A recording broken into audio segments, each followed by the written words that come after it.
అంటే ఇప్పుడు ఈ ట్రావెలింగ్ లో మీరు వాళ్ళందరిని దర్శించారమ్మా? దేవుళ్ళని బ్రహ్మలోకం వెళ్ళాను, విష్ణులోకం వెళ్ళాను, ప్రతి గ్రహానికి వెళ్ళాను. చాలా నాగలోకం అంటే ఒకటని కాదు, ఒక రకరకాల లోకాలు ఉన్నాయి. అన్నిటికీ వెళ్ళాను, అందరినీ ప్రతి లోకానికి అయితే వెళ్ళానండి. నేచర్ ప్రతి లోకానికి నన్ను తీసుకెళ్ళింది. అంటే ఎలా ఉంటాయి ఎక్స్పీరియన్సెస్, అవి ఎలా ఉంటాయని అక్కడికి మన భూమి మీద అయితే రకరకాల జంతువులు, యానిమల్స్ అన్నీ ఉన్నాయి. మల్టీ లైఫ్స్ ఉన్నాయి ఇక్కడ. లైఫ్స్ అంటే అదే రకరకాల రూపాల్లో. ప్రతి లోకంలోనూ ఒకే రకమైన మనుషులు ఉన్నారండి. యాక్చువల్గా ఇప్పుడు ఈ మానవ శరీరంతో ఉన్న ఎక్స్పీరియన్స్తో కంపేర్ చేస్తే వాళ్ళందరూ ప్రశాంతంగా ఉన్నారు. ఎందుకంటే నా ఆస్తి నీ ఆస్తి, నా బంధువులు నీ బంధువులు అని చెప్పుకోవడానికి ఏం లేదు. అందరూ ఒకే సమానంగా హ్యాపీగా ఉంటున్నారండి. ఒక్క భూమి మీదే నాది నీది అనేది ఏర్పడింది. అందుకని మనకి కోపాలు, సమ్ డిఫరెన్సెస్ వస్తున్నాయి ఇక్కడ. అక్కడ ప్రతి లోకంలో అసలు అందరూ సమానమేనండి. నువ్వు గొప్ప, నేను తక్కువ అన్న భేదం అనేదే లేదు. అందరూ ఈవెన్, అందరూ సమానమే. అది ఇంకా దేవుడు, రాజు, బంటు ఇట్లాంటివి ఏమీ లేవు. ఇంకా అందరు సమానమే. అందుకని వాళ్ళకి అసలు ఏ ఫీలింగ్స్ రావు. అందుకని వాళ్ళు కూడా భూమి మీద జన్మించడానికి ఇంట్రెస్ట్ చూపిస్తారు. ఎందుకంటే ఇక్కడ పుట్టి తనగా తను తెలుసుకొని నిజం తెలుసుకున్నప్పుడు ఆ ఫీలింగ్ భలే ఉంటుందండి. అసలు ఇంకా విశ్వాన్ని గెలిచినట్టే. ఇంకా విశ్వంలో మనకు తెలియదంటూ ఏమి లేదు. ఆ జర్నీ అమ్మంతా అలా తీసుకెళ్ళిపోతుంది, అన్ని చూపించేస్తుంది. ఇంకా మనకు తెలుసుకోవాల్సింది ఏముంది, దేని మీద ఇంట్రెస్ట్ కూడా ఉండదు. మొత్తం తెలిసిన తర్వాత ఇంకా ప్రత్యేకించి తెలుసుకునేది కోరిక ఏముంటుంది. ఆయా లోకాల్లో ఉన్న వాళ్ళు ఎవరు కూడా ఇంకా ముక్తి పొందని వాళ్ళంతా కూడా అండి, ముక్తి మోక్షం పొందని వాళ్ళే ఉంటారా లోకం? మరి అంటే మనం ఇక్కడికి వచ్చిన తర్వాత మాత్రమే మళ్ళీ మనం ఆది ఎక్కడైతే వచ్చిందో మనం అక్కడ వెళ్ళగలుగుతాం కదా. మరి వేరే లోకాల్లో ఇంకో చోట ఉన్నారనుకోండి సపోజ్, అదంతా ఎనర్జీతో కూడిందే. అంతేగాని భూమి లాంటి ఇంకొక లోకం అంటారా? అక్కడ మళ్ళీ ఈ సేమ్ ఈ ప్రాసెస్ అయితే జరగాల్సిందే. దానికి నేను వెళ్ళి చూశాను. కానీ అక్కడ కూడా ఉన్నారు జీవాలు, కాకపోతే కొద్ది మార్పులతో ఉన్నారు. ఇప్పుడు మనం మనిషిగా ఉన్నాం, ఇంకొంచెం మార్పు. కోతులు అనుకోండి, తోక కొంచెం వెడల్పు, మన తోక రౌండ్ గా పొడవుగా ఉంటది కదా, అక్కడ కొంచెం వెడల్పుగా, అలాగా కొద్ది మార్పులతో అయితే జీవాలు అయితే ఉన్నాయి. వాటికైతే మళ్ళా ఈ మార్గం గుండానే చేయాల్సిందే. ఎందుకంటే వాళ్ళు పుట్టారు కాబట్టి. నేను చెప్పేది ఇప్పుడు విష్ణువు, బ్రహ్మ, ఈ లోకాలు ఏంటంటే ఆల్రెడీ ఎనర్జీతో ఉన్న రోజుల్లోనే ఏర్పడ్డాయి కాబట్టి. ఈ నాగలోకాలు, అదో లోకాల్లో కూడా చాలా లోకాలు ఉన్నాయి. అవి కూడా ఆల్రెడీ ఏర్పడిపోయి అప్పట్లోనే ఏర్పడినాయి కాబట్టి వాటికి మెడిటేషన్లు ఇవ్వక్కర్లేదు. ఎందుకంటే వాళ్ళకి ఫుల్ ఎనర్జీతో ట్రెమండస్ గా ఉన్నారు. కాకపోతే వాళ్ళు భూమి మీద జన్మించడానికి ఇష్టపడతారు. ఏమన్నా కార్యం చేయాలి అంటే చాయిస్ ఉంటే మాత్రం నేను వెళ్తాను అనుకునేంత మహత్తరమైంది భూమి. ఎందుకంటే ఇక్కడికి వచ్చి మనగ్గా మనం అనుభవించి, ఏ కాలంలో పుడితే ఆ కాలంలో ఉన్న కష్టాలు సుఖాలు అన్ని అనుభవించి తెలుసుకోవాల్సిందే.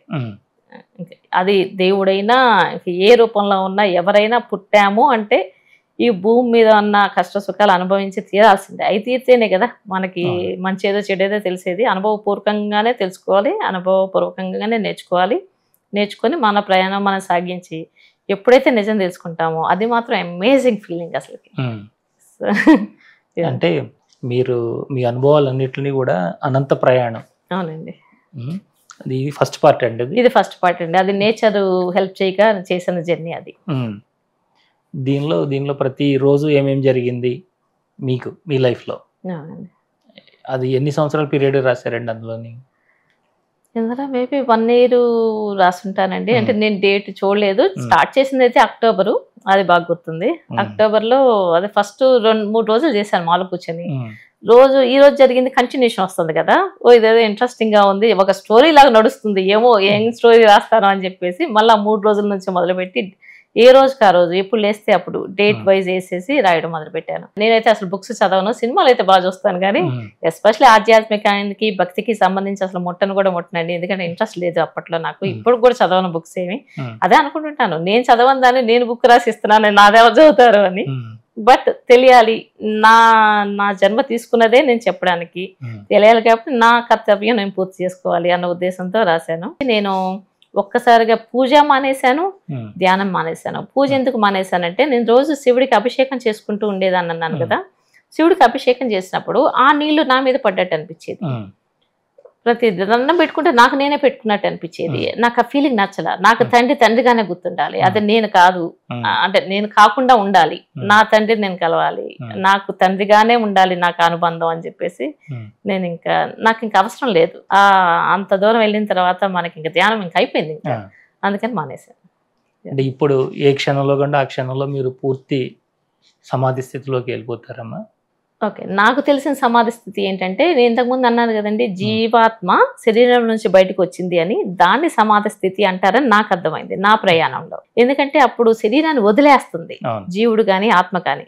శరీరాన్ని వదిలేసినప్పుడే కదా మనల్ని తీసుకుని సమాధిలో పెట్టడం కాల్చేయడం జరుగుతుంది, దాన్ని సమాధి స్థితి అంటాం. అప్పుడు ఏంటంటే బయటికి వెళ్ళి అది ఎక్కడికి వెళ్ళాలో ఏంటో, ప్రతి జీవుడు అంటే ఏ రూపంలో ఉన్న ప్రతి యానిమల్కి ఒక జీవుడు, ఒక ఆత్మ, ఒక శరీరం అయితే ఉంటుంది. సో శరీరాన్ని వదిలేసినప్పుడు జీవాత్మ మాత్రం ఖచ్చితంగా యమద్వారం గుండా వెళ్లాల్సిందే.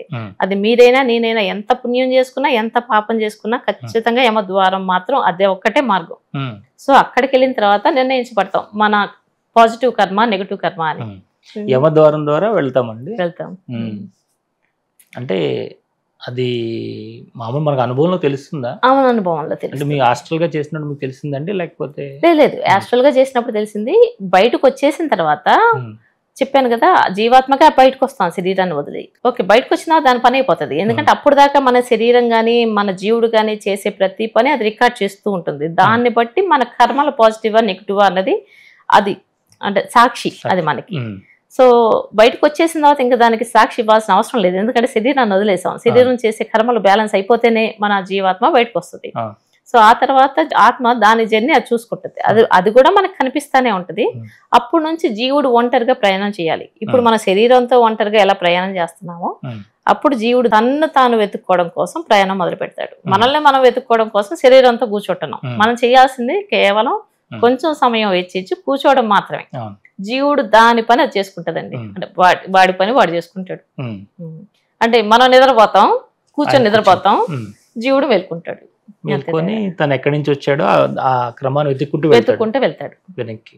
యమద్వారం ఎందుకు వెళ్తామంటే, ప్రతి మనిషి చనిపోయిన తర్వాత ఇప్పుడు మనం పుట్టినప్పుడు తల్లి నుంచి అమ్మ ఇంట్లోనే కదా పెరుగుతాం, అమ్మ దగ్గరికే వస్తాం.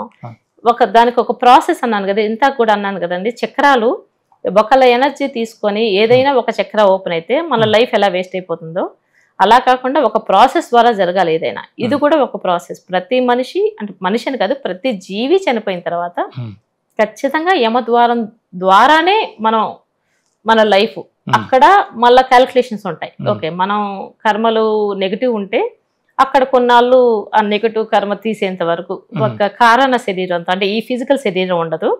ఇంకొక జన్మ తీసుకున్న తర్వాత ఇప్పుడు నా ఫేస్ అయితే మీకు ఎలా కనిపిస్తుందో అదే రూపంతో ఉంటాను నేను. ఇప్పుడు మన ఇద్దరం ఒకేసారి చనిపోయాం అనుకోండి ఫర్ ఎగ్జాంపుల్, అక్కడికి వెళ్తే మీరు ఈ రూపంలోనే ఉంటారు, కానీ ఈ శరీరం అది శరీరం కాదు, ఒక రూపం, ఒక షేప్, అది మీ షేప్ లోనే ఉంటది. అక్కడ నేను కూడా నా షేప్ లోనే. ఇప్పుడు నేను వెళ్ళినప్పుడు మిమ్మల్ని గుర్తుపడతాను, ఓ మన ఇద్దరు ఈ తప్పు చేశాం కదా, మన ఇద్దరం ఈ మంచి చేసాం కదా అనేది మనకు తెలుస్తుంది. ఇంకొక జన్మ తీసుకొని భూమి మీద పడేదాకా అంతవరకు తెలుస్తుంది. అక్కడికి వెళ్ళిన తర్వాత మన ద్వారా మనమే మన చేసిన తప్పులన్నింటినీ ఒప్పుకోవాలి. అది రియల్ గా బాధాకరమైన విషయం అండి మనుషులకి, అంటే ఏ జీవికైనా, మనుషులకన్నా వస్తుంది సారీ, ఏ జీవికైనా.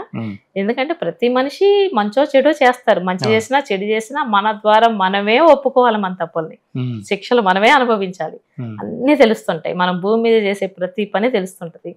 కానీ అవన్నిటినీ మళ్ళీ బ్యాలెన్స్ చేసుకోవడానికి ఓకే మనకి ఇంత లైఫ్ కావాలి, ఇంత లైఫ్ స్పామ్ కావాలి, ఈ శరీరం అయితే మనం ఈ కర్మలను తగ్గించుకోవచ్చు అని మళ్ళా ప్లాన్ చేసుకొని ఓకే దీనికి తగ్గ ఫ్యామిలీ ఏంటి అని ఎత్తుక్కుంటాం.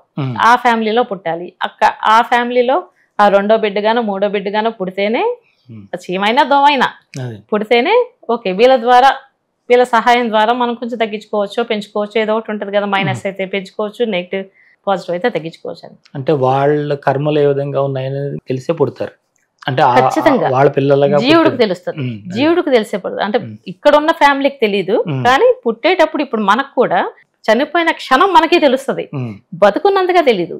ఎందుకంటే బతుకున్నంగా మీ జీవుడిని మీరు చూడట్లేదు కదా, జీవుడికి తనెవరో తాను కనుక్కోవడానికి అసలు టైమే ఇవ్వట్లేదు మనం.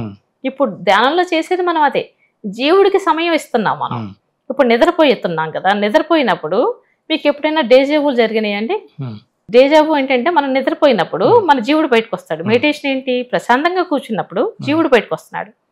డేజావు అంటే కూడా మనం గాఢ నిద్రలో ఉన్నప్పుడు జీవుడు బయటకు వచ్చి ఫాస్ట్కో ఫ్యూచర్కో ఎక్కడికో ఒక చాటికి వెళ్ళి ఏదో ఒకటి చూస్తాడు. ఖాళీగా ఉండడు, ఎందుకంటే దానికి నిద్ర అవసరం లేదు, జీవాత్మకి నిద్ర అవసరం లేదు.